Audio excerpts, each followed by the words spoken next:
Homeland Security Secretary Alejandro Mayorkas went on an ABC Sunday news program this past weekend to talk about the border crisis. Good morning, Mr. Secretary. I want to start right there. We heard the sheriff say it, the governor say it, and the migrants I spoke to say it. They are coming across because they believe they will be welcomed under the Biden administration. You said yourself 3 weeks ago, we're not saying don't come, we're saying don't come now. President Biden had a stronger message later, but the messages are mixed at best, Mr. Secretary. Martha, good morning. The message is quite clear. Do not come. The border is closed. The border is secure. Mr. Secretary, with all due respect, actions speak louder than words. It doesn't matter how strongly you say it. If you let people in, more and more people are going to come. We are encouraging children not to come. Now is not the time to come. Do not come. The journey is dangerous. We are building safe, orderly, and humane ways to address the needs of vulnerable children. What do you mean now is not the time to come? If you're saying that the journey is too dangerous for people to come here from Central America, then never would be the time to come. What he really means to say is for illegal aliens to wait until the new administration can process people faster so it won't look like a disaster at the border, because the illegal aliens will quickly be released into the country. Why does it take time now? Why is it especially challenging and difficult now? Because the entire system under United States law that has been in place throughout administrations of both parties was dismantled in its entirety by the Trump administration. Now that's rich, isn't it? He's essentially saying that our immigration system, before Trump changed anything, was working well, and had been working well for decades through Republican and Democrat administrations alike. But you know that's not true. If it had been working so well, we wouldn't have millions of illegal aliens living in our country right now. We wouldn't have human traffickers bringing thousands of vulnerable women and children across the border every year and forcing them into a life they would never choose. We wouldn't have cartels smuggling billions of dollars worth of illegal drugs into the country and billions of dollars back out of the country. I mean, in 1 year alone, the Border Patrol seizes around 183,000 pounds of marijuana, heroin, cocaine, and methamphetamine. Just imagine how much has to make it past the Border Patrol to make that worth their while. One of the policies that Secretary Mayorkas must think was successful before Trump was ever president was the so-called catch and release program.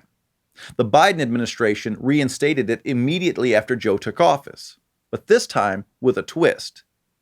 Catch and release is when the Border Patrol catches someone entering illegally, gives them a date to appear at an immigration court which starts their deportation proceedings, and then releases them into the country. It's a terrible policy that has seen many illegal aliens disappear into the country, never to be heard from again. But just when you think that's bad enough, the Biden administration has now made it so they catch and release them without even starting the deportation proceedings. Now they just tell them to show up at the courthouse and set it up for themselves. It's an insane policy with predictable outcomes. Of course, the Homeland Security Secretary doesn't talk about that in this interview, or any specifics for that matter. But check out what else he had to say when he was asked about a 13-year-old girl that Senator Chris Murphy had spoken with on their visit to the border. Murphy said that the girl was sobbing uncontrollably because she had been separated from her grandmother.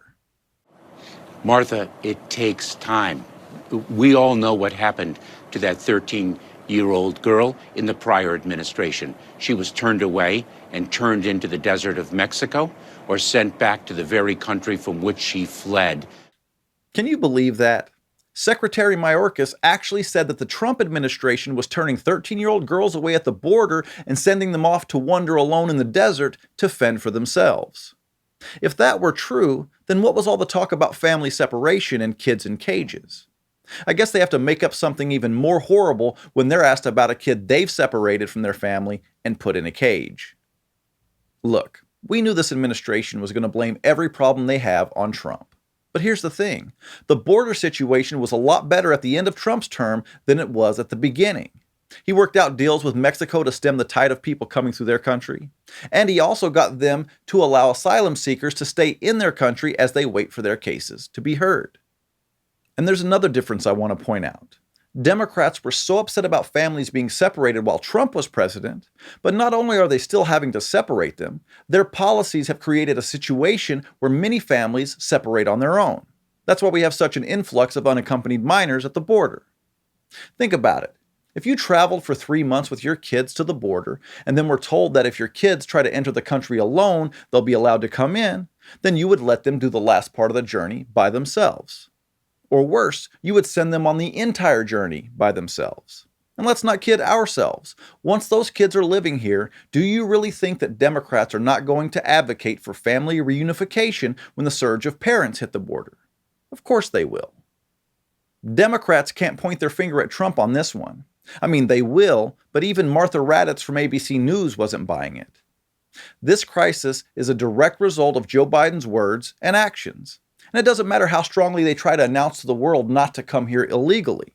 As long as people are getting in, they're going to come. Because actions really do speak louder than words. And that's the simple truth. Thanks for watching. If you like this video, subscribe to our channel, and if you want to become a supporting member of Blue Collar Logic, click on the link in the description and give what you can.